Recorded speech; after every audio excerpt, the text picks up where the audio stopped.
They thought the system was foolproof. For years, Senator Veronica Kingsley and her network of corruption had buried their secrets in the perfect graves, the prison cells of innocent men, black men, poor men, men whose stories would be drowned out by carefully crafted headlines and manufactured evidence. Men like Malcolm Davis. They saw what they wanted to see: a single black father driving a delivery van on a dark street, the perfect scapegoat for a political murder that would shake the state's foundation. What they couldn't see was the strength behind his gentle eyes, the same strength that had carried him through the loss of his wife Imani, the same unwavering spirit that helped him raise their daughter Zoe on a delivery driver's salary, the same quiet dignity that made him stop for a man in trouble on that fateful night. Now, imprisoned for a murder he didn't commit, Malcolm Davis is exactly where destiny needs him to be. Because sometimes justice needs more than truth to prevail. Sometimes it needs a father's love, a dead woman's wisdom, and a child's unwavering faith. And the corrupt power brokers of this city are about to learn why a man who has nothing left to lose, but everything to fight for, is the most dangerous, kind of innocent.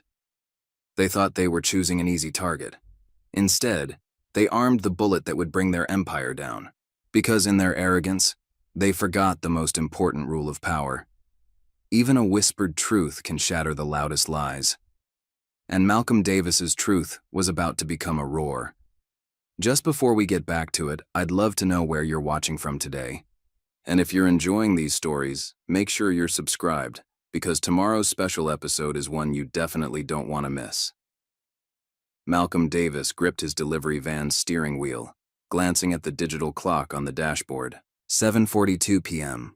His daughter Zoe's bedtime was approaching, and he'd promised to read her favorite story tonight. The thought of disappointing her made his stomach churn as he navigated through the dimly lit streets of downtown. Just 2 more deliveries, he muttered, pulling up to a brick apartment building. The package wasn't heavy, but his feet felt like lead as he climbed the stairs to the 3rd floor. 3 years of working as a delivery driver hadn't made the constant climbing any easier, especially during these late shifts. As he waited for someone to answer the door, his mind drifted to the day everything changed. The manufacturing plant where he'd worked for 8 years had announced massive layoffs without warning. He remembered standing in that crowded meeting room, surrounded by equally shocked colleagues, as their manager delivered the news with rehearsed corporate sympathy. That evening, he'd sat at the kitchen table long after Zoe went to bed, staring at his severance papers and wondering how he'd maintain their modest life as a single father. The door opened, pulling Malcolm from his memories. A young woman signed for the package, and he hurried back to his van. The next delivery was his last, but traffic wasn't cooperating. Red lights seemed to stretch for eternity as precious minutes ticked away. His phone buzzed with a text from Regina, his sister-in-law. Zoe asking about story time. "You close?" Malcolm sighed, typing a quick response at the next red light. "Almost done. 30 mins max." The final delivery took him to a quiet residential neighborhood. As he walked back to his van, the evening air carried the sweet scent of blooming jasmine, reminding him of Imani. He pulled out his phone, finding the voicemail he'd saved for 3 years. "Hey, baby." Imani's voice filled his ear, slightly breathless but warm. "Doctor says the treatment's going well. I'm feeling stronger today. Give our little monkey extra kisses for me, okay? Love you both so much." She'd passed away 2 weeks later, leaving Malcolm to raise their 4-year-old daughter alone. Now, at 7, Zoe was growing into a mirror image of her mother. Same warm brown eyes, same infectious laugh, same stubborn determination. Finally pulling into their driveway, Malcolm spotted Zoe's face pressed against the living room window. She burst through the front door before he could even turn off the engine. "Daddy, you're late," she exclaimed, her reproachful tone battling with her obvious joy at seeing him. "I know, monkey, I'm sorry." He scooped her up, inhaling the familiar scent of her coconut shampoo. "But guess what? I'm here now, and we've got a date with Princess Sophia and the Magic Garden." Regina appeared in the doorway, arms crossed but expression soft. "There's a plate in the microwave for you." Thanks, Regina. I really appreciate you staying late. Just try to be on time tomorrow, okay? She needs routine. Malcolm nodded, carrying Zoe inside. While he reheated his dinner, she perched on a kitchen stool, swinging her legs as she recounted her day at school. Ms. Thompson says I'm getting better at multiplication, she announced proudly. And I helped Jamie when he got stuck on his worksheet. That's my girl. Malcolm smiled, remembering how Imani always emphasized the importance of helping others. Smart and kind, just like your mom. Zoe's expression turned thoughtful. Do you think Mom would be proud of me? Malcolm's heart clenched. Oh, monkey. She'd be so proud. She is proud, wherever she is. He pulled her into a tight hug. And I'm proud of you too, every single day. After dinner, they settled into their nightly routine. Zoe changed into her favorite pajamas, covered in cartoon astronauts, while Malcolm grabbed the well-worn storybook from her shelf. She snuggled against him as he began reading, her small hand occasionally reaching up to trace the illustrations. Daddy? She interrupted halfway through the story. Tommy at school says his dad's taking him to Disney World this summer. Malcolm's chest tightened. They barely had enough for basic expenses, let alone luxury vacations. Well, monkey, different families do different things. But you know what? I was thinking we could go camping at Lake Wilson next month. Remember how much fun we had last time? With the s'mores and the ghost stories? Her eyes lit up. Exactly. And this time, we'll bring your new telescope. The stars are amazing out there. Zoe nodded enthusiastically, but then her expression grew serious. I know we can't do expensive things, Daddy. It's okay. I just like being with you. Malcolm swallowed the lump in his throat, amazed by his daughter's maturity and understanding. Things will get better, monkey. I promise. Your dad's working hard to make sure of that. Just then, his phone buzzed. It was Frank, his supervisor, requesting a video call. Malcolm's heart sank. Late calls from Frank never meant anything good. Hey, monkey, can you brush your teeth while I take this? We'll finish the story right after. Zoe nodded, though her disappointed expression made him feel guilty. Stepping into the hallway, Malcolm answered the call. Davis. Frank's gruff voice came through before the video connected. Got a situation. Need you to take Thompson's route tomorrow morning. He called in sick. Malcolm's stomach dropped. Frank, I can't. I've got to get Zoe to school and... Listen. Frank cut him off, his tone hardening. You've been with us, what, 8 months? And you're already turning down extra hours? Lot of people would love this job, Davis. Lot of single parents, too. The threat wasn't subtle. Malcolm closed his eyes, thinking of the bills piling up on his kitchen counter. What time? AM sharp, don't be late. The call ended, leaving Malcolm staring at his dark phone screen.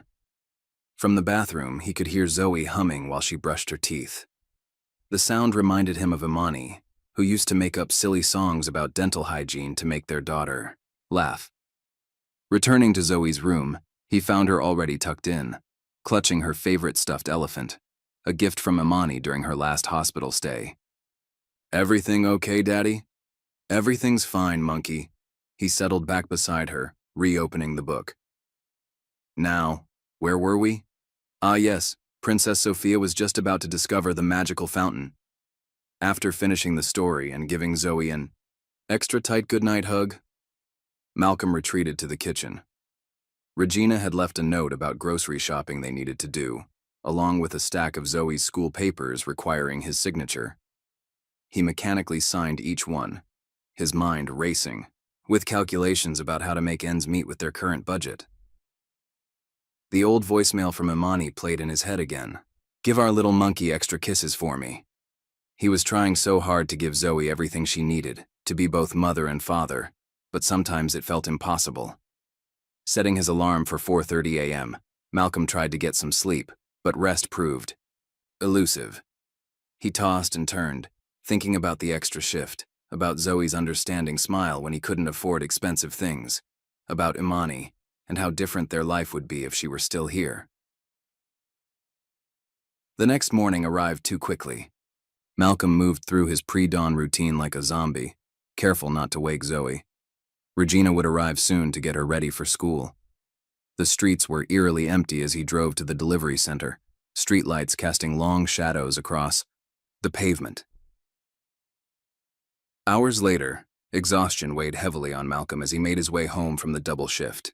The radio provided quiet company, playing old soul music that Imani used to love. The familiar melodies almost lulled him into a trance-like state, until movement on the road ahead snapped him to attention. A figure stumbled into the street, appearing suddenly in his headlights. Malcolm's heart leaped into his throat as he swerved, tires screeching against the asphalt. The van fishtailed slightly before coming to a stop, and Malcolm's hands trembled on the steering wheel. Through his rearview mirror, he could see the man lying motionless on the road. Panic gripped his chest as he threw the van into park and jumped out, running back to check on the victim. The street was poorly lit, but Malcolm could make out an expensive-looking suit and a briefcase that had skidded several feet away. "Sir? Sir, are you all right?" Malcolm's voice shook as he knelt beside the man. He was about to check for a pulse when the sound of squealing tires made him look up. A black SUV with tinted windows came to an abrupt stop nearby. Two men in dark suits emerged, moving with practiced efficiency. The taller one approached Malcolm, while his partner went straight to the fallen man. "We'll take it from here," the tall man said, his tone leaving no room for argument. "You should go." Malcolm hesitated, looking between the unconscious man and the newcomers. "Shouldn't we call an ambulance?" "We'll handle everything," the second man called out, already pulling out a phone. "Best if you forget this happened." Something about their demeanor set off warning bells in Malcolm's mind. These weren't good Samaritans who happened to be passing by. The way they carried themselves, the authority in their voices, the timing of their arrival, it all felt wrong. "I really think we should," Malcolm began, but the tall man cut him off. "Listen carefully," he said, stepping closer. "This never happened. You were never here. Understand?" Malcolm looked down at the unconscious man one last time. The right thing would be to stay, to call the police, to make sure proper help arrived.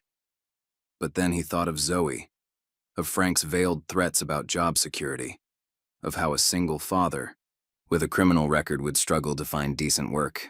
With heavy steps, Malcolm returned to his van. As he drove away, he watched the black SUV grow smaller in his rearview mirror until it disappeared completely. The rest of his journey home passed in a blur of self-doubt and justifications. 2. Next morning, Malcolm sat at the kitchen table, mechanically stirring his coffee while the morning news played on the small TV they kept on the counter. Zoe was still asleep, and the house felt unnaturally quiet. The news anchor's voice suddenly cut through his thoughts. Breaking news. Local political consultant Lucas Marshall was found dead this morning, the victim of an apparent hit-and-run accident. Police are asking for any witnesses to come forward. Malcolm's spoon clattered against the coffee cup as he stared at the screen. The victim's photo showed the same man he'd seen in the street, the same expensive suit, the same briefcase. His stomach churned as the reality of the situation hit him. He hadn't just witnessed an accident. He'd become unwittingly entangled in something much darker. From upstairs came the sound of Zoe's alarm, followed by her familiar morning routine. Malcolm quickly switched off the TV, trying to compose himself before his daughter came downstairs. But his hands wouldn't stop shaking, and the weight of his decision to leave the scene pressed heavily on his conscience. "Morning, Daddy," Zoe's cheerful voice carried down the stairs, followed by the sound of her footsteps. Malcolm took a deep breath, forcing a smile onto his face. He had to maintain normalcy for her sake, even as his world threatened to unravel. Whatever was happening, whatever he'd gotten himself involved in, he had to protect her from it. But as he helped Zoe pack her school bag, the news anchor's words echoed in his mind, along with the memory of those mysterious men in the black SUV. He'd made a choice last night, and now he'd have to live with the consequences. As he watched Zoe skip out to Regina's car, Malcolm couldn't shake the feeling that his decision to drive away would come back to haunt them both. Malcolm paced his living room, the morning news still playing in the background. Every few minutes, they repeated the story about Lucas Marshall, each time adding another detail that made his stomach clench tighter. He'd called in sick to work, knowing he couldn't handle driving today. His hands hadn't stopped shaking since he'd seen Marshall's face on the screen. It was an accident, he whispered to himself, running his fingers over his close-cropped hair. I didn't hit him. Those men said they'd handle it, but even as the words left his mouth, they felt hollow. The house felt eerily quiet with Zoe at school. Malcolm found himself standing in her room, surrounded by her drawings and the glow-in-the-dark stars on her ceiling. A photo on her dresser caught his eye, Imani holding a 4-year-old Zoe at the park, both of them beaming with matching dimpled smiles. He picked it up, his thumb tracing the edge of the frame. "What would you do, baby?" he asked the photograph. "What's the right thing here?" His phone buzzed, making him jump. It was Regina. "Everything okay? Zoe said you weren't feeling well this morning." "Yeah, just a stomach bug or something. I'll be fine tomorrow." "Well, I can keep Zoe tonight if you need rest. She can. Do homework at my place." Malcolm started to decline, but then thought better of it. "Actually, that might be good. Thanks, Regina." After hanging up, he sank onto Zoe's bed, his mind drifting back to another time he'd faced a moral crossroads. He was 17, working at a local convenience store after school. The owner had accused him of stealing from the register, $50 missing during his shift. Malcolm remembered standing there, shocked and hurt, as Mr. Peterson called the police without even listening to his side of the story. The real thief, Peterson's nephew, had confessed 2 weeks later, but those 14 days of being treated like a criminal had left deep scars. The way the officers had immediately assumed his guilt, how the neighbors had whispered when he walked by, how his mother had prayed through tears when they took him to the station for questioning. A knock at the door yanked Malcolm back to the present. Through the window, he saw 2 police officers standing on his porch. His heart rate doubled instantly. "Mr. Davis?" The female officer spoke first when he opened the door. "I'm Officer Wells. This is Officer Bradley. We'd like to ask you a few questions about your whereabouts last night." Malcolm's mouth went dry. "My whereabouts? May we come in?" He stepped aside, his teenage self screaming at him to run. The officers entered, taking in the modest living room with its worn furniture and family photos. "Your employer said you were working a double shift yesterday," Officer Wells continued, "including some late deliveries?" "That's right." Malcolm's voice sounded strange to his own ears. "Finished around midnight." Officer Bradley was walking slowly around the room, his eyes scanning everything. "Mind if we take a look at your van?" "Just routine." Malcolm knew it wasn't routine. Nothing about this was routine, but refusing would only make things worse. "Sure," he managed. "It's in the driveway."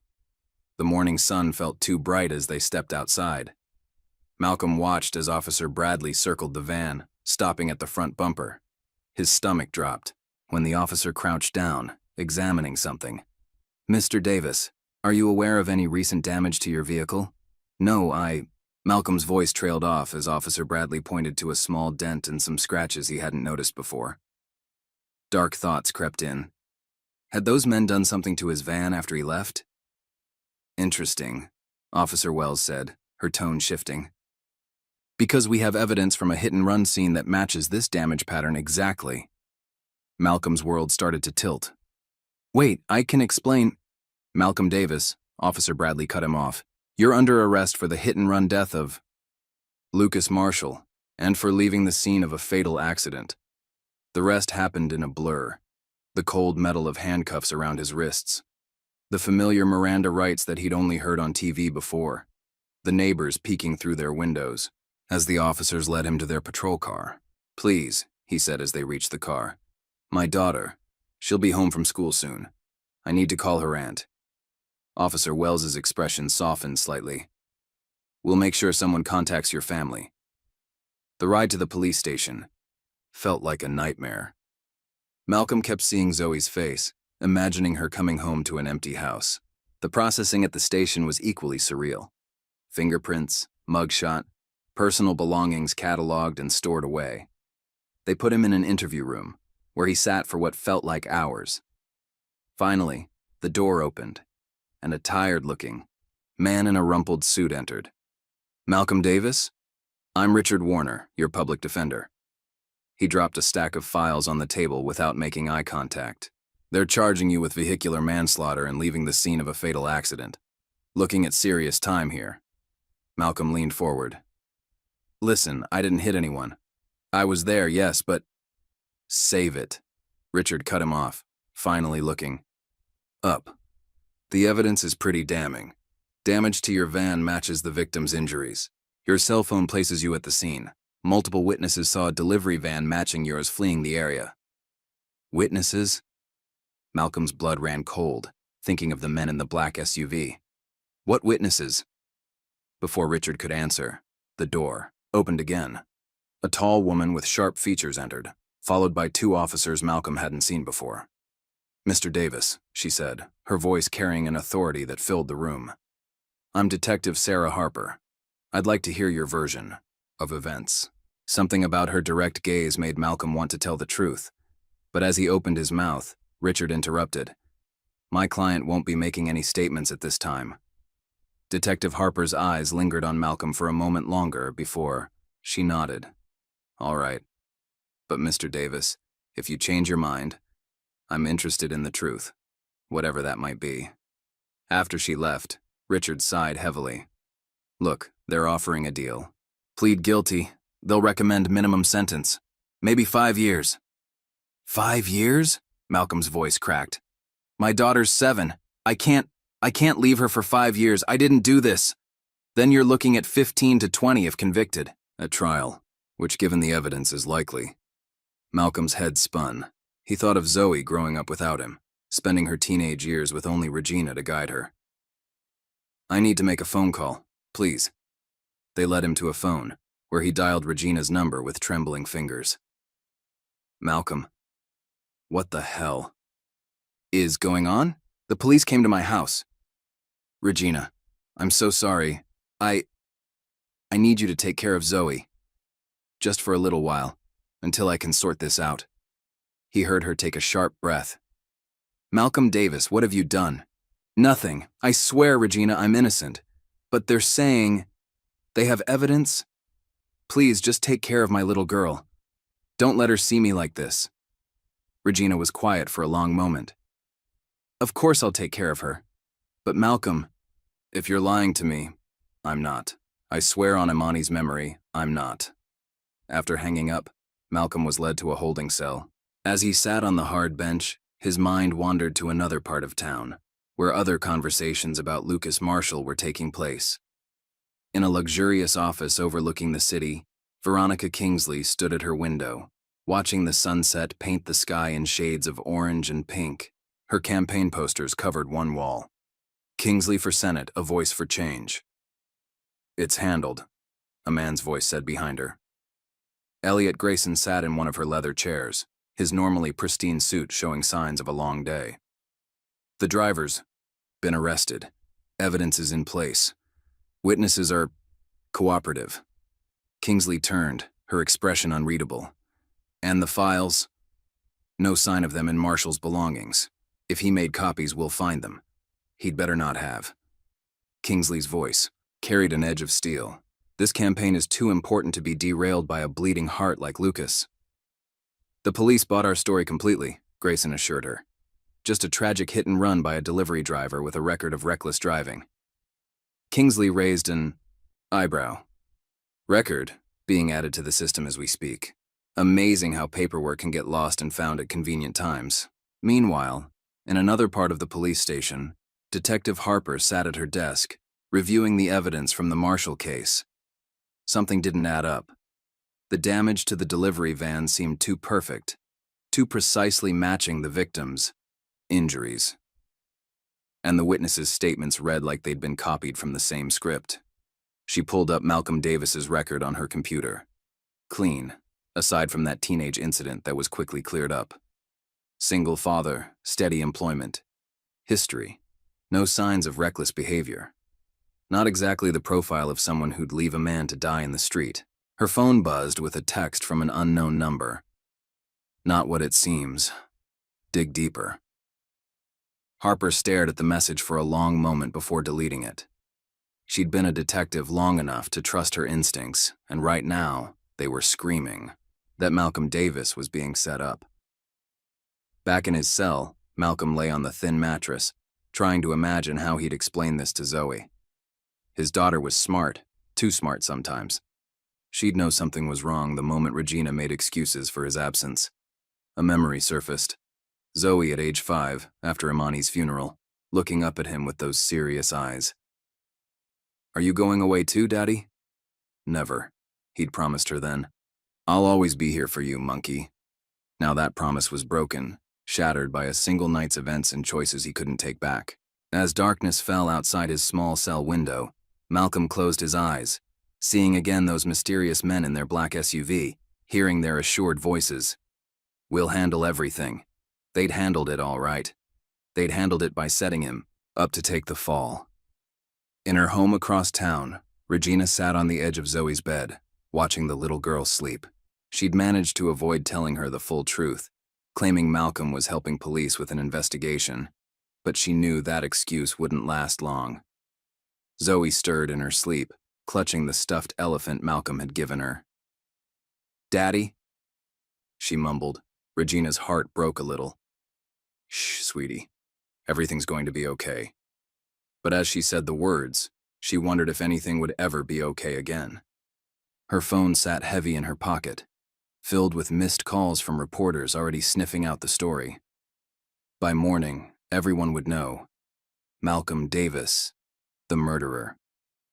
Her brother-in-law, the man she'd trusted to raise her sister's only child, the Ain. Night grew deeper, wrapping the city in shadows. In his cell, Malcolm finally drifted into an uneasy sleep, his dreams filled with black SUVs and mysterious men who could ruin lives with a few carefully placed pieces of evidence. Tomorrow would bring more questions, more accusations, more choices to make. But for now, in the quiet darkness, all he could do was hold on to the truth, his truth, and hope it would be enough to save him. The first night in jail stretched endlessly for Malcolm Davis. Every metallic clang, every shouted voice, every heavy footstep echoing through the corridors kept him from finding any peace. Around 3 in the morning, a new cellmate arrived. A tall, lean man with intelligent eyes and a geometric tattoo peeking out from his collar. "James Jackson," the man introduced himself, settling onto the bottom bunk. "But everyone calls me Jax." Malcolm nodded from his top bunk, not particularly interested in conversation. But Jax had other ideas. "Word travels fast in here," he said quietly. "You're the delivery driver they're saying killed that political guy." Malcolm tensed. "I didn't kill anyone." "Never said you did." Jax's voice carried no judgment. "But here's some free advice. Keep your head down in here. Some folks might take issue with a hit and run, especially one that made the news." Something in Jax's tone made Malcolm look down at him. "You don't sound convinced I did it." "Let's just say I've gotten good at reading people." Jax stretched out on his bunk. "And you don't read like a killer to me." Across town, Detective Sarah? Harper stood in the pale morning light, studying the spot where Lucas Marshall's body had been found. The crime scene tape was gone, but she could still see the chalk outlines on the pavement. Something about the scene bothered her. She crouched down, examining the road surface. The official report claimed Marshall had been struck here, but there were no skid marks, no debris typical of a vehicle impact. Instead, she noticed something else. Subtle scuff marks that suggested Marshall might have been dragged into position. Her phone buzzed with a text from her partner. "Captain wants you back at the station. Says the Davis case is closed." Harper took one last photo of the scuff marks before heading back to her car. In her gut, she knew they had the wrong man. But proving it would be another matter entirely. At Riverside Elementary School, Zoe Davis sat quietly at her desk, trying to focus on her math worksheet. But the numbers kept swimming before her eyes as conversations from other students drifted over. My mom says it was on the news. I heard his dad killed someone. Are you sure it's her dad? Ms. Thompson noticed Zoe's distress and moved to stand beside her desk. Why don't you take a little break, sweetheart? Maybe get some water? Zoe nodded gratefully, escaping into the hallway. She found herself in front of her locker, where a photo of her with Malcolm and Imani was taped inside the door. Her mom's smile beamed out at her, while her dad held her on his shoulders, both of them laughing at something off camera. Your dad's innocent, isn't he? Zoe turned to find her best friend Keisha standing behind her. Of course he is. He'd never hurt anybody. I believe you. Keisha squeezed her hand. My mom says sometimes innocent people get accused of things they didn't do, especially. She trailed off, but Zoe understood what she meant. They'd both had the talk from their parents about being careful around police. Back at the county jail, Malcolm sat across from Richard Warner in the visitation room. His public defender looked even more disheveled than before, his tie askew and coffee stains on his shirt. The prosecution's case is strong, Richard said, shuffling through his papers. Your van at the scene, damage consistent with impact, witnesses placing you there. Take the deal, Davis. 5 years is better than 20. Malcolm leaned forward, his voice low but intense. I was there, yes, but I didn't hit him. There were these men in a black SUV. Stop. Richard held up his hand. Don't tell me conspiracy theories. Those just make things worse. Either take the deal or don't. But don't expect a jury to believe some shadowy figures framed you. As Richard packed up to leave, Malcolm felt the weight of hopelessness pressing down on him. But then he remembered Zoe's photo in his wallet, her bright smile, so much like Imani's, and found his resolve strengthening. He couldn't give up, not when his daughter needed him. Later that day, Detective Harper reviewed security footage from businesses near the crime scene. Most cameras had conveniently malfunctioned that night, but one distant ATM camera caught a glimpse of a black SUV leaving the area shortly after the estimated time of death. Looking into something specific? Harper, minimize the video as Captain Reynolds appeared behind her desk. Just being thorough, sir. The Davis case is closed, Detective. We have the perpetrator, the evidence, and witnesses. Focus your attention elsewhere. After he left, Harper reopened the video. Something about this case wasn't sitting right, and her captain's insistence on dropping it only heightened her suspicions. Back in the jail cell, Malcolm found himself warming to Jax despite his initial reservations. His cellmate had an easy way about him, and an unexpected depth of knowledge about various subjects. Used to work in IT, Jax explained during dinner. Got caught doing some things I shouldn't with other people's data, but I learned a lot about how systems work and how they can be worked. That evening, while most inmates watched TV, Jax demonstrated his skills. Using a smuggled phone, he accessed traffic camera feeds from the night of Marshall's death. There's your van, he murmured, showing Malcolm the screen. And look, 2 minutes later, that black SUV you mentioned. Same one that shows up at 3 other cameras, but never the actual crime scene cameras. Interesting pattern. Malcolm watched the footage, his heart racing. Can you track where it went? Working on it. But here's the thing. All the cameras around the actual crime scene went dark for exactly 37 minutes that night. That's not a coincidence. That's a hack, and not an amateur one. In her office across town, Veronica Kingsley paced. Nervously, phone pressed to her ear. What do you mean someone's asking questions? I thought this was handled. It is handled, Elliot Grayson assured her. But this detective, Harper, she's persistent. Don't worry, I'm taking care of it. See that you do, Kingsley snapped. I'm too close to winning this election to have everything fall apart now. After hanging up, she stared at the latest polls displayed on her tablet. Her numbers were strong. Her message was resonating with voters, and Lucas Marshall's death had been successfully written off as a tragic crime by a reckless driver. Nothing could be allowed to disrupt this narrative. At Regina's house, Zoe sat at the kitchen table, pushing food around her plate. Her aunt had tried making her favorite meal, mac and cheese with crispy breadcrumbs like her dad always made. But nothing tasted right anymore. Baby girl, you need to eat, Regina urged, her voice gentle but worried. Can I see Daddy? Regina hesitated. Not yet, sweetie. The police need to finish their investigation first. But he didn't do anything wrong. Why won't anyone believe us? Regina pulled her niece into a tight hug, feeling the child's tears soaking into her shirt. She wanted to believe in Malcolm's innocence. Her sister had loved him so deeply, had trusted him completely. But the evidence seemed overwhelming, and Regina couldn't help but wonder if she'd misjudged her brother-in-law all these years. Meanwhile, Detective Harper found herself parked outside Lucas Marshall's apartment building. The crime scene tape was gone, but the place was still technically a part of an active investigation. As she picked the lock, officially she wasn't here. Her phone buzzed with another anonymous text. Check his laptop. Hidden partition. Password, IMK2024. Inside, the apartment showed signs of a careful search. Too careful, Harper thought. Whatever the searchers had been looking for, they'd taken their time finding it. But had they found everything? She located Marshall's laptop, buried in a drawer. The main drive contained nothing interesting. Work documents, emails, photos. But when she entered the password from the text, a hidden partition appeared. Gotcha, she whispered, staring at folders labeled with dates and code names. Back in his cell, Malcolm jolted awake to find a piece of paper had been slipped under his door while he slept. The message was typed, the letters precise. Drop the denials. Accept the deal, or your daughter might find herself without both parents. Malcolm's hands shook as he read the words again. The threat was clear. Someone knew about Imani. Knew. And about Zoe.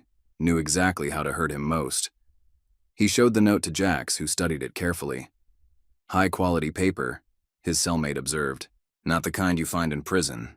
Someone on the outside arranged this. Someone with resources. What do I do? You fight, Jax said simply. Because if they're threatening your kid, it means you're making them nervous. And nervous people make mistakes. The next day, Detective Harper found herself suddenly reassigned to a series of convenience store robberies on the other side of town. Her captain's message was clear. Stay away from the Marshall case.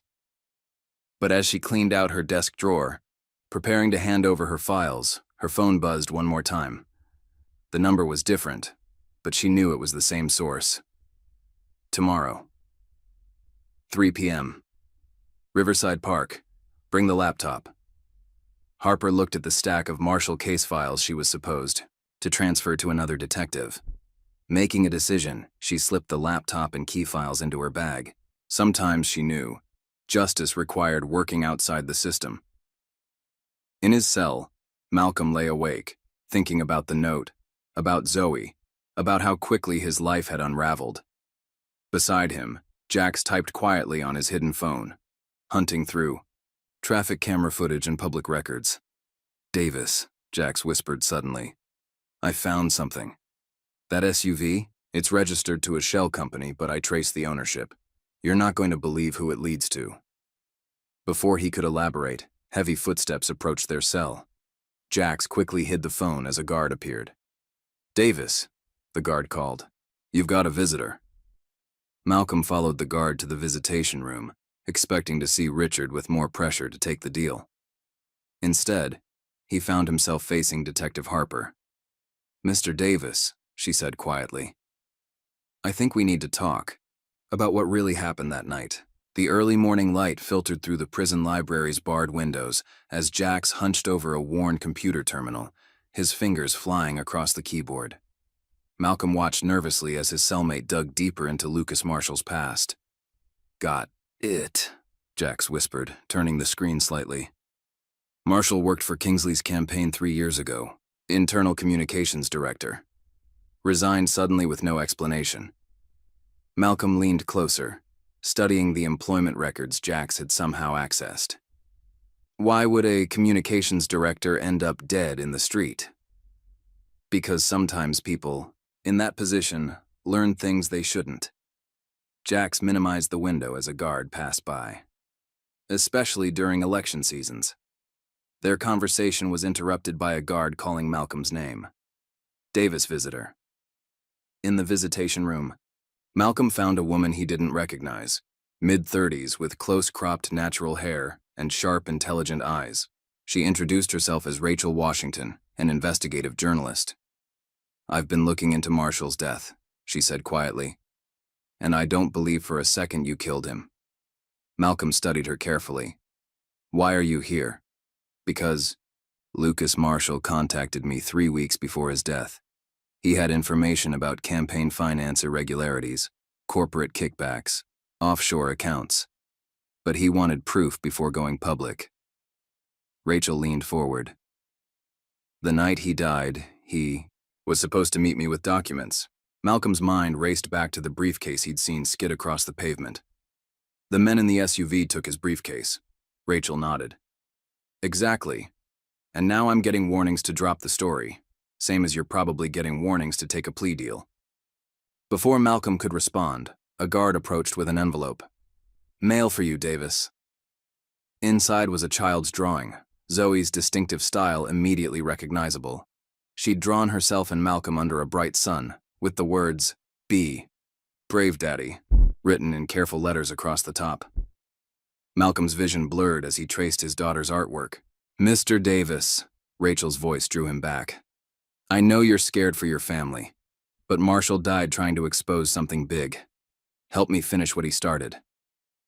Later that day, Detective Harper sat in her office, poring over Marshall's autopsy report.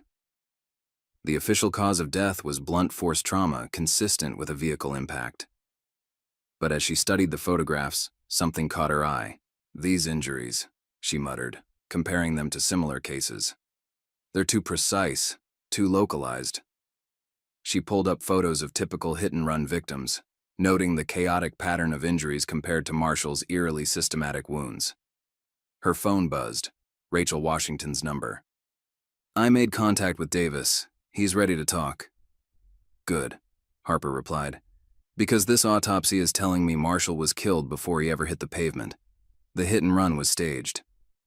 Across town, at Regina's house, Zoe sat doing homework. At the kitchen table, when her aunt received a call that made her step quickly into the other room, but Zoe could still hear fragments of the conversation. "What do you mean, threats?" "No, she's safe here." "Of course I believe him now. Who would go to these lengths if he was actually guilty?"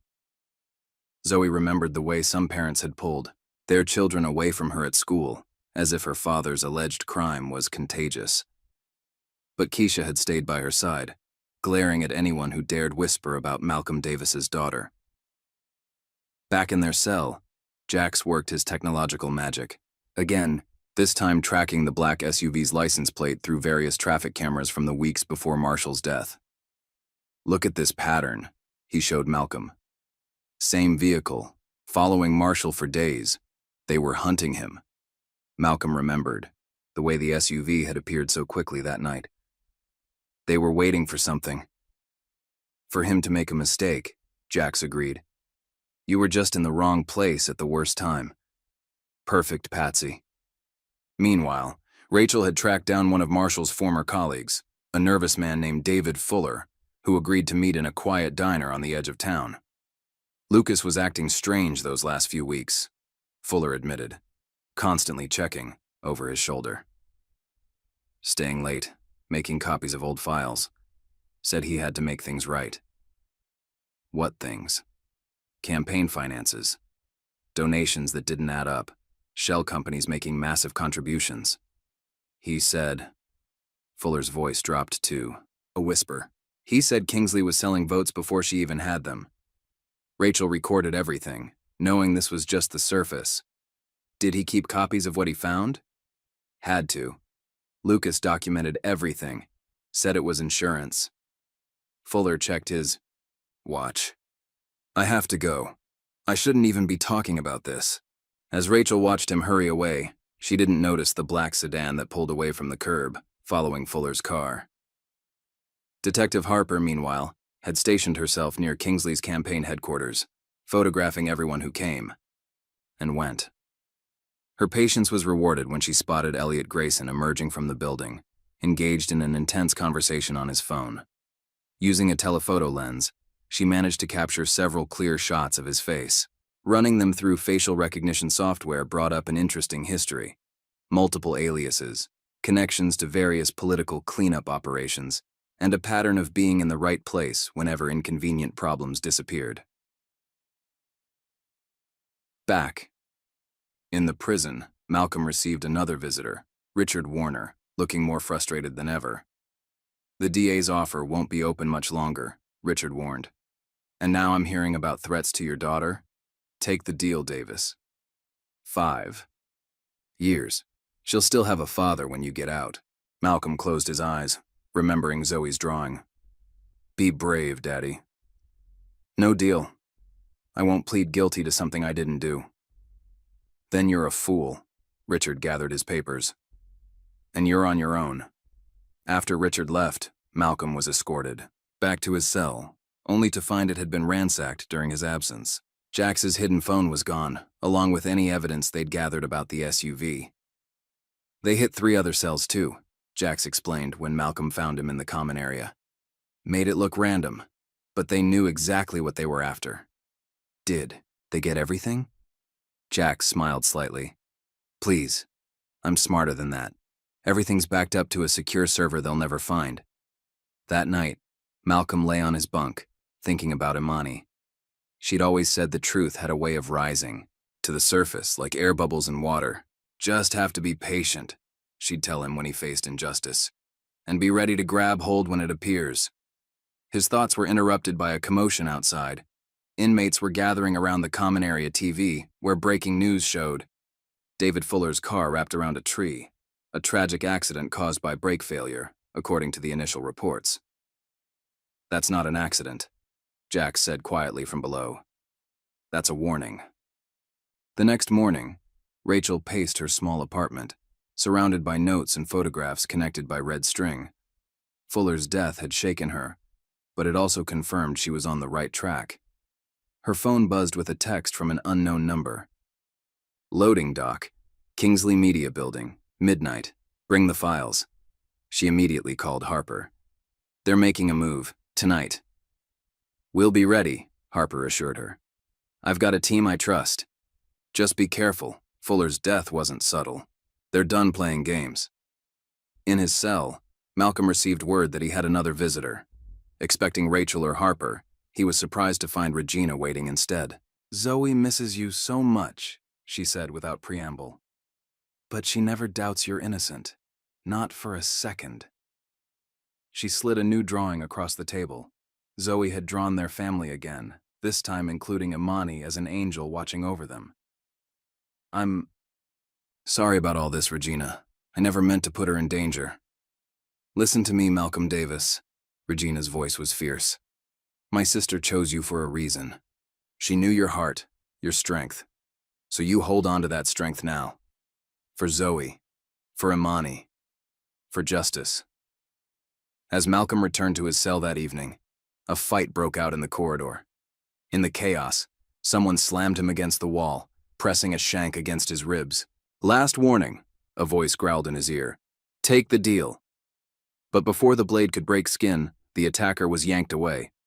Malcolm caught a glimpse of Jax and several other inmates subduing his would-be assassin before guards swarmed the area. Later, sitting in the infirmary getting his bruised ribs checked, Malcolm made a decision. He asked to speak with Detective Harper immediately. "I'll tell you everything," he said when she arrived. "About the SUV, the men who took Marshall's briefcase, all of it. But I need your word you'll protect my daughter." Harper nodded solemnly. "You have it. And Mr. Davis, we found something in Marshall's autopsy that proves you couldn't have killed him. The game is changing." As midnight approached, Rachel Washington parked near the Kingsley Media Building's loading dock, her heart pounding.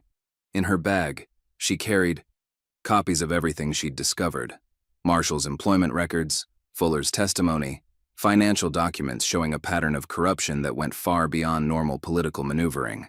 What she didn't know was that Detective Harper and her trusted team were positioned nearby, watching and waiting.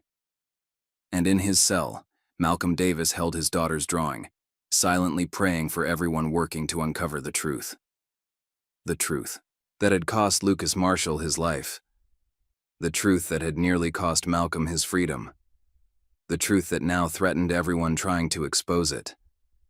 But as Imani used to say, truth rises like air bubbles in water, and tonight, those bubbles were finally reaching the surface. In a dimly lit parking garage, Elliot Grayson handed an envelope to a man whose face was hidden in shadow. Take care of Fuller's files, all of them, and make sure his grieving widow understands the benefits of staying quiet. Hours later, Fuller's home office was ransacked in what police would label a routine burglary. His widow sat in their kitchen, tears streaming down her face as she deleted every file her husband had entrusted to her. The detective taking her statement noticed how her hands trembled when she mentioned David's accident, but wrote it off as trauma. Across town, Detective Harper received an unmarked envelope. Inside were photos of her teenage daughter at soccer practice, her son walking to school, her husband leaving his office. A note read simply, "Drop the Marshall case." Harper's hands curled into fists, crumpling the photos. She'd anticipated this move. Her family was already safely out of state, staying with relatives. But the implied threat ignited something fierce inside her. They'd made this personal, and now she would make them regret it. In his cell, Malcolm struggled through another restless night. His dreams were haunted by images of Imani in her hospital bed, telling him to stay strong for Zoe.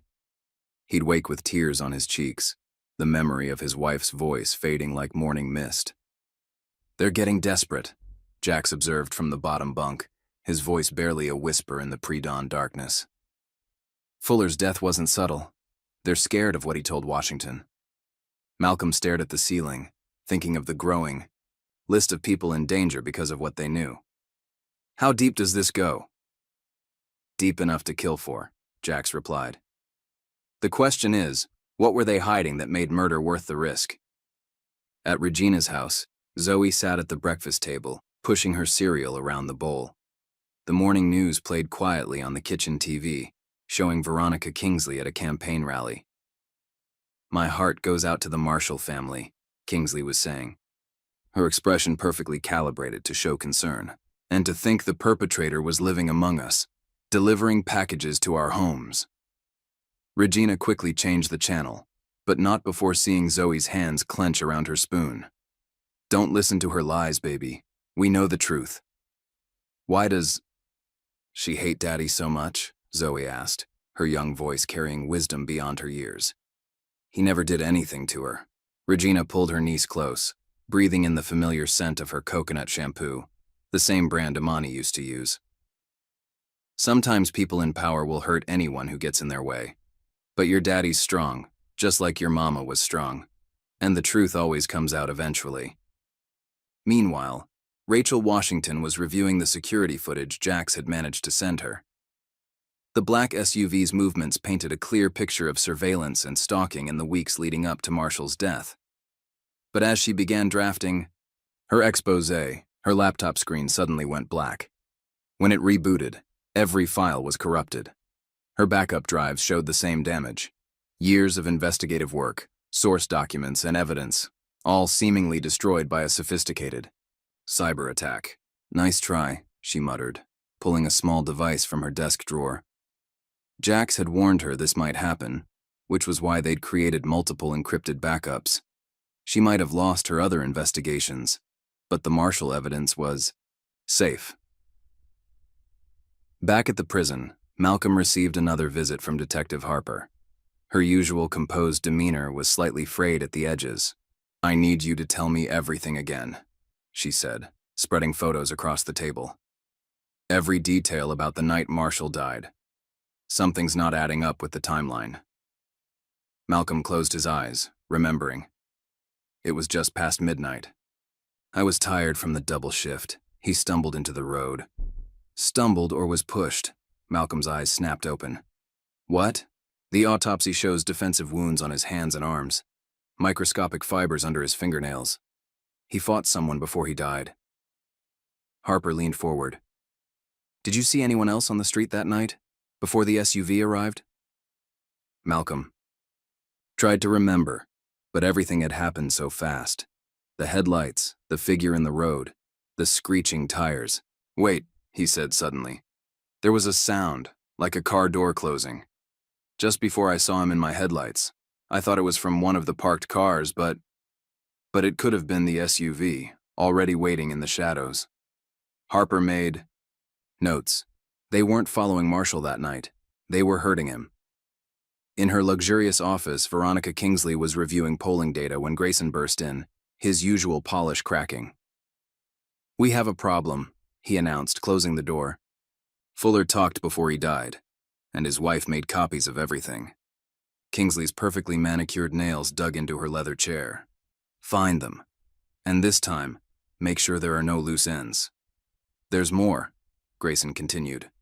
"Someone's been accessing old campaign finance records, tracing the shell companies, back to their sources." "How?" Kingsley's voice could have frozen fire. "Those records were buried so deep. We're dealing with someone who knows their way around corporate firewalls. Someone good. Really good." In his cell, Jax was teaching Malcolm about digital forensics, explaining how deleted files could leave traces like fingerprints in the system. "Everything leaves a trail," Jax said, sketching diagrams on a scrap of paper. "Money, data, lies. They all leave marks if you know where to look. That's how we'll prove the SUV's connection to Kingsley." Malcolm studied the diagrams, thinking of all the marks his own life had left. His job records, his time with Imani, his daughter's birth certificate. Each piece telling part of his story. "But what if they destroy the evidence?" he asked. "Like they did to Rachel's computer?" Jax smiled. "That's why we spread it out. Different servers, different encryptions.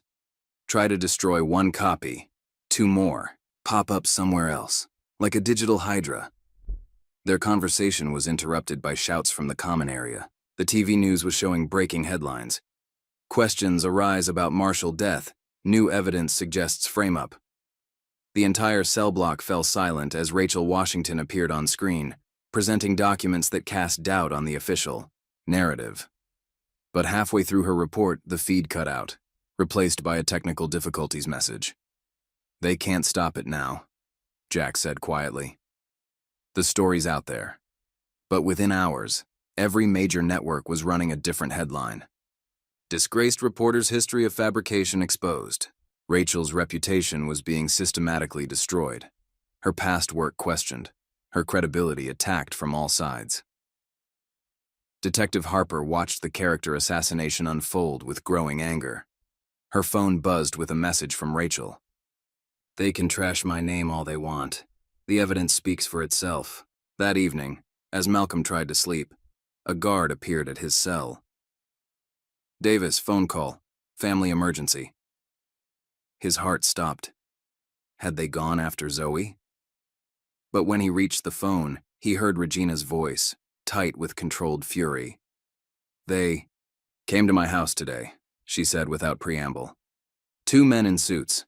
Said they were from the DA's office, wanted to discuss your case. But I saw their car earlier, watching the house. Is Zoe? She's safe. I sent her to my mama's house." The minute something felt off, "Malcolm," Regina's voice softened. "They're getting scared. All this pressure they're putting on everyone, it means they know they're losing control." After the call, Malcolm paced his cell, his mind racing. They were threatening his family, destroying Rachel's career, attacking Harper's loved ones, all to protect whatever secrets Marshall had discovered.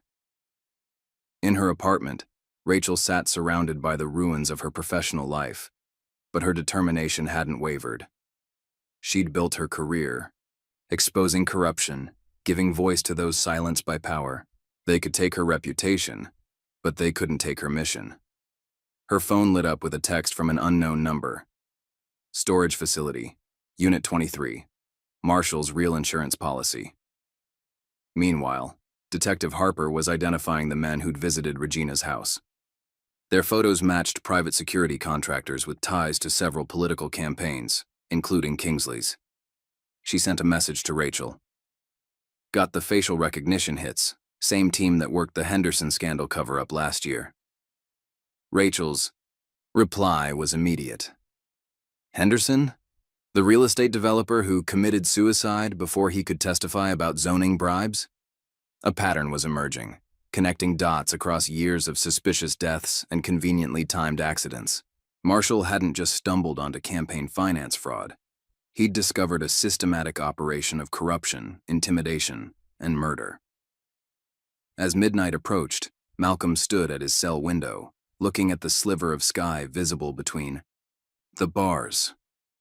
Somewhere out there, his daughter was sleeping, believing in him with unshakable faith. Somewhere, Rachel and Harper were risking everything to uncover the truth. Somewhere, Imani's spirit watched over them all. He thought of the day Imani had first told him she was sick, how she'd squeezed his hand and said, "Whatever comes, face it standing tall. Our daughter needs to see what strength looks like." Now, years later, that strength was being tested in ways he'd never imagined. But as he watched the stars through his prison window, Malcolm Davis made a silent promise to his wife, his daughter, and himself. He would not break. The truth would rise, like air bubbles in water. And when it did, he would be standing tall. Rachel Washington sat in her darkened apartment, illuminated only by her laptop screen as she prepared to launch her expose on the Marshall case. 3 years of investigative work had led to this moment. Her finger hovered over the enter key when her screen suddenly flickered and went dark. "No, no, no," she muttered, frantically trying to restart the system. But it was too late. A sophisticated cyber attack had not only crashed her computer, but had somehow reached into her cloud backups, corrupting everything she'd carefully documented. Her phone buzzed. "Detective Harper. They hit us too. Every file, every piece of digital evidence, gone." Rachel's hands clenched into fists. "Not everything. Remember what Jack said? Have faith in the backup plan." In his cell, Malcolm was jolted awake by urgent whispers from Jax. "It's happening.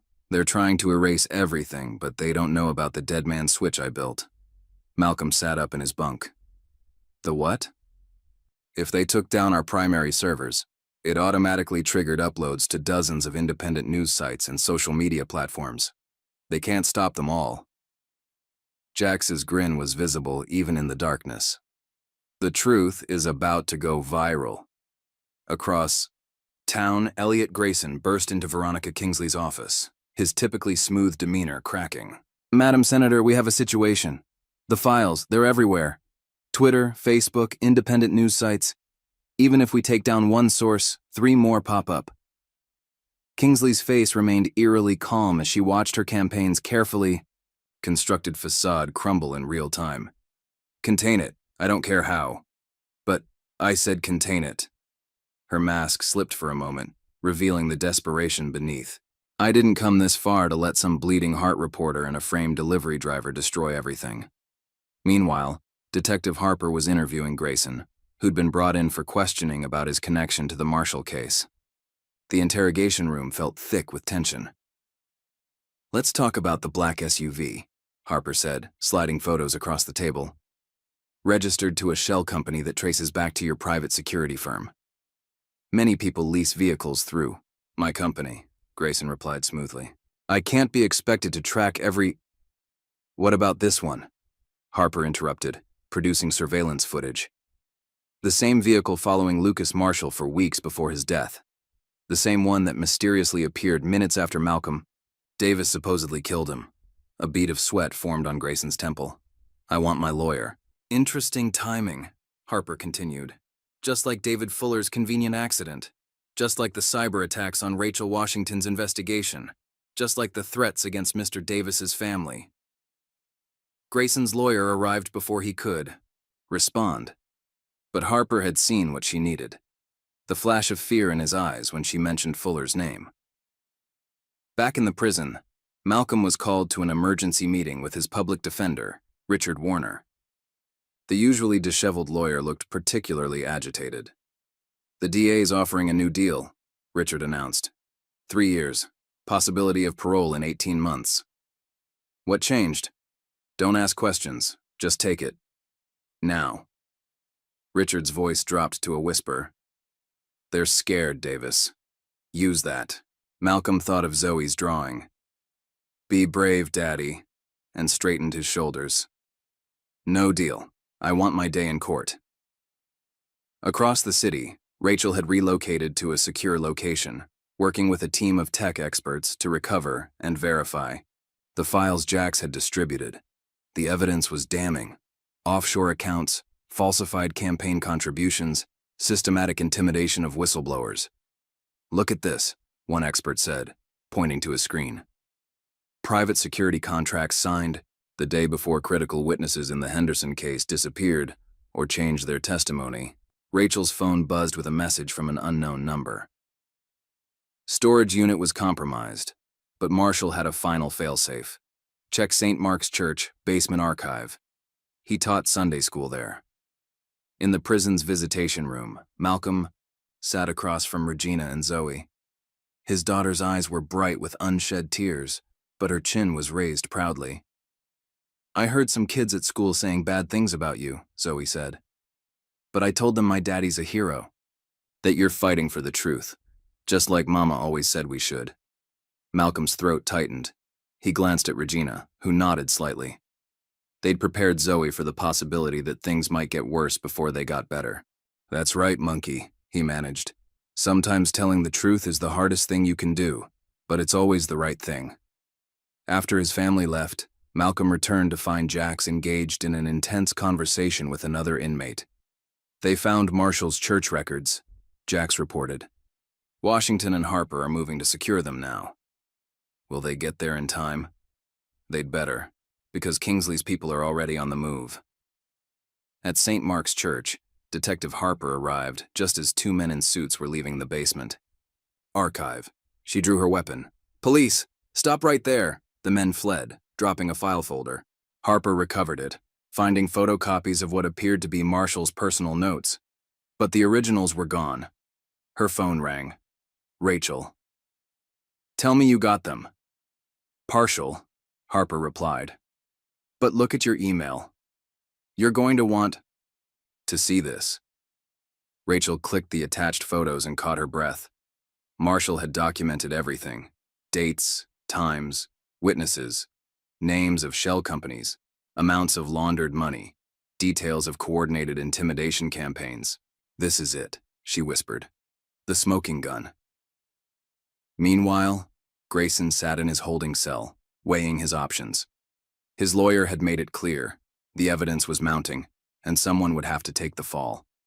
The question was whether he'd go down alone or take Kingsley with him. His decision was made when a guard delivered a message from Kingsley. Loyalty will be rewarded. But Grayson had been in this game long enough to recognize a threat wrapped in a promise. In the courthouse, Malcolm took the stand, his heart pounding, but his voice steady as he recounted the night of Marshall's death. The prosecutor tried to trip him up, to paint him as a desperate man who'd fled the scene of a deadly accident. But Malcolm held firm. "I saw headlights ahead. A man stumbled into the road, or was pushed, I realize now. I swerved to avoid him. When I got out to help, two men in a black SUV appeared. They told me to leave. They said they'd handle everything." "And you just left?" the prosecutor demanded. "Left a man dying in the street?" Malcolm took a deep breath. "I made a choice that night. The wrong choice. I was scared. Scared of losing my job. Scared of what might happen to my daughter if I got involved. But I did not hit that man. And I've been paying for my mistake ever since," the gallery murmured. Among the spectators, Rachel Washington nodded slightly. Malcolm's honesty about his fear and his mistake would resonate with the jury far more than any perfect story could have. Back in her office, Kingsley watched her world unraveling on multiple screens. News channels were picking up the story. Social media was exploding with leaked documents. Her phone wouldn't stop buzzing with calls from donors and party officials demanding explanations. "It's over," her campaign manager said quietly. "We need to think about damage control." But Kingsley wasn't finished. She still had one card to play, one final way to discredit Malcolm Davis and everyone who'd supported him. She picked up her phone, dialing a familiar number. "Execute the contingency plan," she ordered. "All of it." In the prison, Jax received warning of the impending move through his underground network. "Davis," he called urgently, "they're going to stage an incident." Make it look like you attacked a guard. Give them excuse to transfer you somewhere they have more control. Malcolm nodded grimly. How long? Hours, maybe less. But Harper's got people inside now. Real guards who know what's coming. Just stay alert. Meanwhile, Rachel Washington stood before a room full of journalists, her career and reputation on the line as she presented the evidence they'd gathered. Lucas Marshall didn't die in a hit-and-run accident, she declared.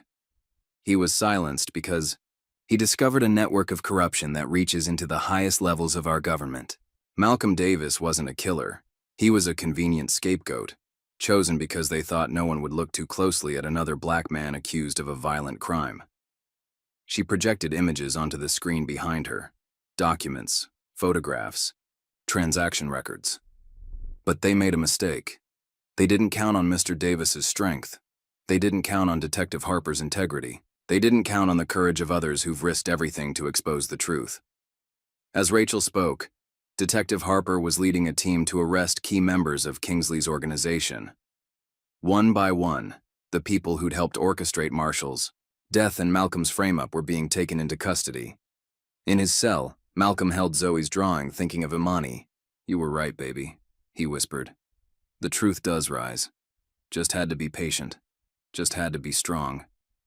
The sound of footsteps approached his cell. But these weren't the hostile forces Kingsley had planned to send. These were Harper's people, coming to protect him during the final act of this long drama. Outside the prison, reporters gathered as news spread of impending arrests.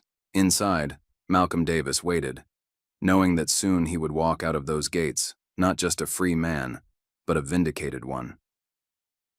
The truth had finally surfaced, like air bubbles in water, and he was indeed still standing tall. The morning sun cast long shadows across the steps of City Hall as Veronica Kingsley emerged to face a wall of reporters. Her usual polished smile seemed brittle at the edges, her hands clasping her podium with white-knuckled intensity. These allegations are completely unfounded, she declared, her voice carrying across the crowd. This is nothing more than a coordinated attack on my campaign by desperate opponents who… Her words cut off as police vehicles pulled up to the curb, their lights flashing. Detective Harper stepped out of the lead car, flanked by federal agents. Senator Kingsley, Harper called out, her badge raised. You're under arrest for conspiracy to commit murder, obstruction of justice, and corruption of public office. The crowd erupted into chaos. Camera flashes exploded like lightning as Kingsley was led away in handcuffs, her face a mask of cold fury. But it was the second arrest that morning that truly shook the city's power structure. Across town, in his expensive high-rise office, Elliot Grayson watched the footage of Kingsley's arrest on multiple screens. His phone hadn't stopped ringing, donors demanding explanations, conspirators seeking reassurance, journalists hungry for comments. A knock at his door made him look up. Detective Harper stood there, along with more federal agents. I was wondering when you'd show up, Grayson said quietly, reaching for his suit jacket. I assume my lawyer can meet us at the station? Of course. Harper stepped aside as agents moved to cuff him. But you might want to consider how loyalty has worked out for everyone else in Kingsley's circle. Grayson's carefully maintained facade cracked slightly. Maybe it's time for a change in strategy. In the county jail, Malcolm sat in the visitation room, watching the arrests unfold on TV with Rachel Washington and his new lawyer, a fierce civil rights attorney named Marcus Bennett, who'd taken his case pro bono after Rachel's initial expose. Grayson will flip, Bennett predicted, studying the footage. He survived this long by knowing when to abandon a sinking ship. Rachel nodded. And he knows everything, every bribe, every threat, every cover-up, including what really happened to Lucas Marshall. Malcolm's hands tightened around his coffee cup. Will it be enough to clear my name? More than enough, Bennett assured him. But first, we need your testimony about that night. The whole truth, every detail you remember. Malcolm closed his guy, eyes traveling back to that dark street. I was tired from the double shift. The street was poorly lit. Marshall appeared suddenly, but now I remember something else. There was a sound, like a scuffle, before he stumbled into view. And the SUV. It didn't just arrive quickly. It was already there. Headlights off. Waiting. Rachel's fingers flew across her laptop, documenting every word. They weren't following Marshall that night. They were hunting him. Across the city, in a secured federal building, Grayson sat across from investigators, his lawyer whispering urgently in his ear. But Grayson had already made his decision. Marshall discovered the whole operation, he began, his voice steady, not just the campaign finance fraud, but the systematic corruption, bribes, kickbacks, blackmail. He'd been gathering evidence for months, planning to blow the whistle. And Kingsley ordered the hit? An investigator prompted. Not directly. She never did. That was the beauty of her operation. Layers of deniability. But she made it clear that Marshall was a problem that needed solving. Grayson's smile was bitter. We'd handled other problems before, usually made them look like accidents or random crimes. Like David Fuller's car crash? Among others. The Davis frame-up was actually elegant in its simplicity. A black delivery driver with previous contact with law enforcement, working late in a questionable area. Who'd look too closely? In the courthouse, Malcolm took the stand again, this time with Grayson's confession backing his story. The prosecutor had been replaced. The original one was under investigation for conspiracy, and the new one was methodically dismantling the frame-up. Mr. Davis, she said, please tell the court about the night of Mr. Marshall's death. Malcolm's voice carried clearly through the packed courtroom. I was working a double shift because my supervisor pressured me. I had bills to pay, a daughter to support. On my way home, I saw a man stumble into the road, or was pushed, as we now know. I swerved to avoid him. When I got out to help, 2 men appeared and told me to leave. Why did you comply? Malcolm took a deep breath. I was scared.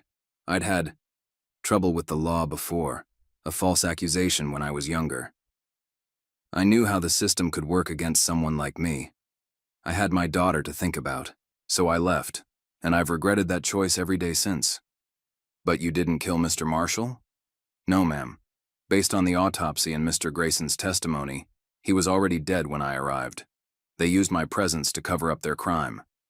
The gallery. Regina sat with Zoe, both of them watching Malcolm with fierce pride. Zoe clutched her latest drawing, a picture of her father standing tall, with angel wings like her mother's. The evidence mounted throughout the day. Harper presented the traffic camera footage showing the black SUV's pattern of stalking Marshall. Rachel shared her detailed investigation linking the vehicle to Grayson's security firm. Forensic experts explained how Marshall's injuries were inconsistent with a car impact. But it was Grayson's testimony that sealed it. Hour after hour, he laid out the conspiracy in meticulous detail. Dates, names, amounts of money, methods of intimidation. The courtroom sat in stunned silence as he described how they'd chosen Malcolm to take the fall. We needed someone believable, Grayson explained. Someone the public would easily accept as a criminal. When we saw Davis's van approach, with his background and demographic profile, it was an opportunity too perfect to waste. The jury took less than 2 hours to reach their verdict.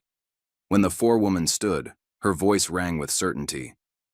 We find the defendant, Malcolm Davis, not guilty on all charges.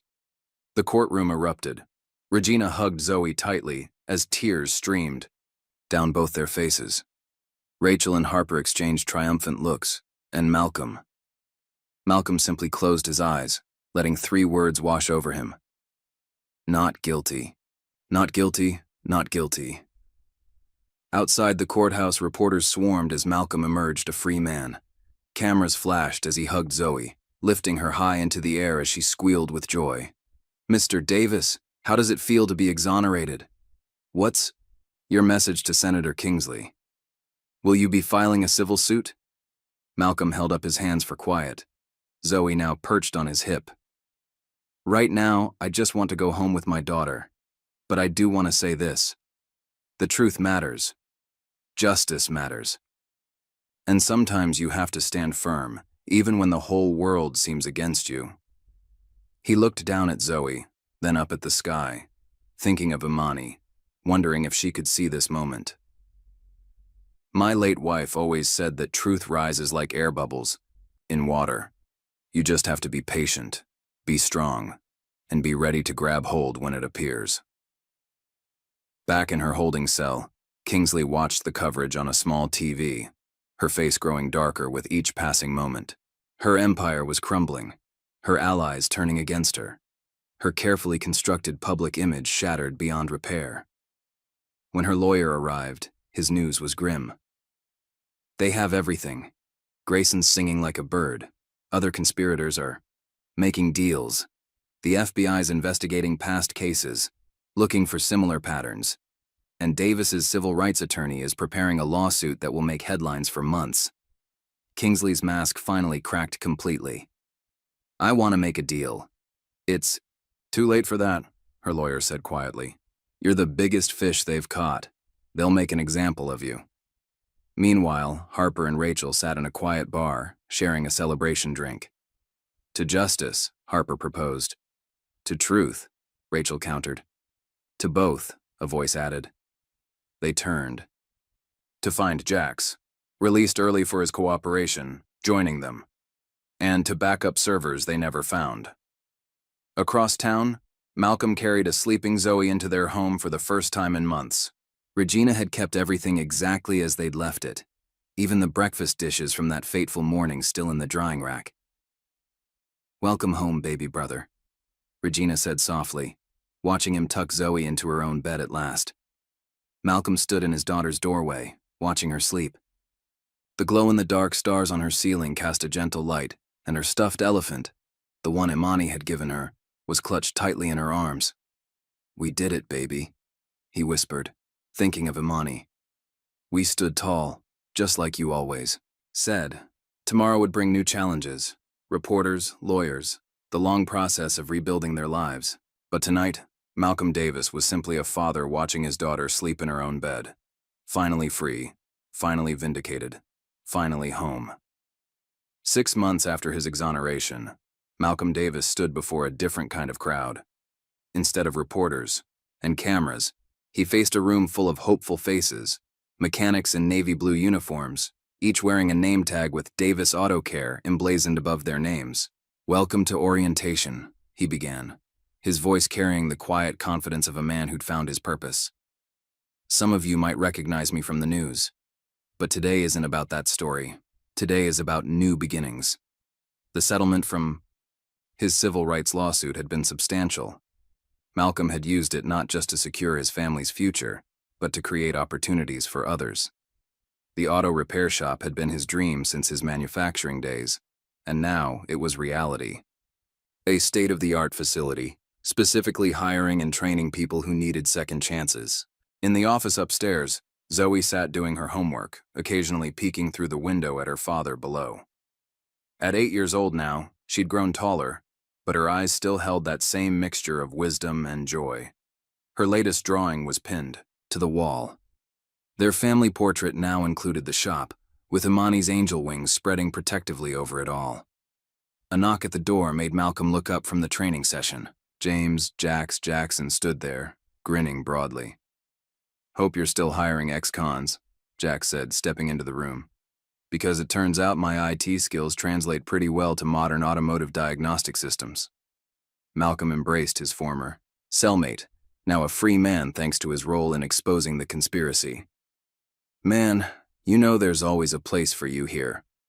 Across town, Detective Sarah Harper sat in her new office, the words, Chief of Special Investigations, freshly painted, on the door. The Marshall case had exposed deep-rooted corruption in the department, leading to a major overhaul. Harper had been chosen to lead the new division specifically tasked with investigating potential wrongful convictions and police misconduct. Her phone buzzed with a text from Rachel Washington. Kingsley's sentencing is tomorrow. Front row seat. Reserved for you. Rachel herself was no longer just an investigative reporter. Her coverage of the Malcolm Davis case had earned her a Pulitzer nomination. But more importantly, it had sparked a national conversation about systematic injustice. She'd parlayed that momentum into founding a non-profit organization dedicated to investigating potential wrongful convictions, with a special focus on cases involving racial bias.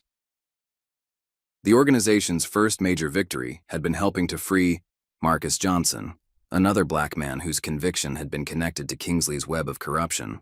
Malcolm had been there when Marcus walked free, understanding exactly what that moment felt like. In her prison cell, Veronica Kingsley prepared for her sentencing hearing. Her designer suits had been replaced by prison orange, her carefully maintained image stripped away to reveal the truth beneath. Her empire had crumbled completely. Dozens of conspirators had turned state's evidence, leading to a wave of indictments that reached into every corner of city government. 20 to life, her lawyer had warned her. That's the best we can hope for. Elliot Grayson had fared slightly better, his early cooperation earning him a reduced sentence. But his testimony had opened the floodgates, exposing decades of corruption, false convictions, and covered-up crimes. At Regina's house, the family gathered for their weekly Sunday dinner, a tradition that had taken on new meaning since Malcolm's release. The dining room table groaned under the weight of Regina's cooking, the air filled with the scent of her famous oxtail stew and sweet potato pie. "Remember how Imani always said grace?" Regina asked, passing a basket of cornbread, "always thanking God not just for the food, but for the truth that sets us free." Malcolm squeezed Zoe's hand under the table, remembering those prayers. "She knew something about truth that took me a long time to learn. That it's not just about facts and evidence. It's about standing firm in who you are, even when the world tries to make you someone else." Zoe looked up at him with those wise eyes. "Like you did, Daddy?" "Like we all did, Monkey. You, me, Aunt Regina. We never stopped believing in the truth." After dinner, Malcolm drove them home through the city streets that had once seemed so threatening. They passed the spot where Lucas Marshall had died, now marked with a small memorial plaque. The truth of that night had finally been fully revealed through Grayson's testimony, how Marshall had been followed, confronted, killed for the evidence he'd gathered, how Malcolm's van had been deliberately chosen as cover for their crime. But those streets held no fear for Malcolm anymore. The city itself felt different, cleansed by the exposure of corruption, renewed by the promise of change. His auto shop stood as a symbol of that change, a place of second chances and new beginnings. At home, Malcolm helped Zoe get ready for bed, their nighttime routine now sweetened by the knowledge of its permanence. No more prison visits, no more explanations to her teachers, no more whispers from other parents. "Daddy?" Zoe asked as he tucked her in. "Do you think Mom is proud of us?" Malcolm touched the photograph on her nightstand, Imani holding baby Zoe, both of them radiating joy. "Every day, Monkey. Every single day." The next morning brought Kingsley's sentencing. The courthouse was packed as the judge delivered a scathing condemnation of her crimes. "The corruption you orchestrated didn't just destroy evidence or obstruct justice," the judge declared. "It destroyed lives. It eroded the very foundation of trust between citizens and their government. And perhaps most egregiously, it deliberately exploited and reinforced systemic racial bias in our justice system." The sentence, when it came, was severe: 30 years without possibility of parole. As Kingsley was led away, her political legacy in ruins, Malcolm sat in the gallery between Rachel and Harper, feeling not triumph but a quiet sense of resolution. Outside, reporters clamored for comments, but Malcolm kept his response simple. "Today isn't about revenge. It's about accountability. It's about making sure no other family has to go through what mine did." Back at Davis Auto Care, Malcolm's team was busy with their daily work. The shop had quickly gained a reputation not just for quality repairs, but for its commitment to community service. They offered free basic maintenance for elderly residents, training programs for at-risk youth, and second-chance employment opportunities that had already changed dozens of lives. Jax had indeed proven invaluable, revolutionizing their diagnostic systems while training others in both automotive and computer skills. His own experience with Redemption made him particularly effective with their second-chance employees. Later that afternoon, Malcolm received an unexpected visitor. Captain Reynolds, one of those whose corruption had been exposed in the investigation, had been released after serving 6 months. He stood awkwardly in the shop's reception area, looking much older than Malcolm remembered. "I came to apologize," Reynolds said simply. "I was part of a system that nearly destroyed your life, and I'm sorry." Malcolm studied the man who had once held such power over his fate. "Apology accepted. But if you really want to make amends, there's a program at Rachel's nonprofit that needs volunteers. People who understand the system from the inside, who want to help fix it." Reynolds nodded slowly. "I'll think about that." As the day wound down, Malcolm locked up the shop and headed upstairs to the office, where Zoe was finishing her homework. She'd started a school project about justice and change, inspired by their family's story. "What did you learn today, Monkey?" Zoe showed him her notebook. "That one person standing up for truth can help lots of other people find their courage too. Like how you helped Mr. Johnson get free, and now he's helping others."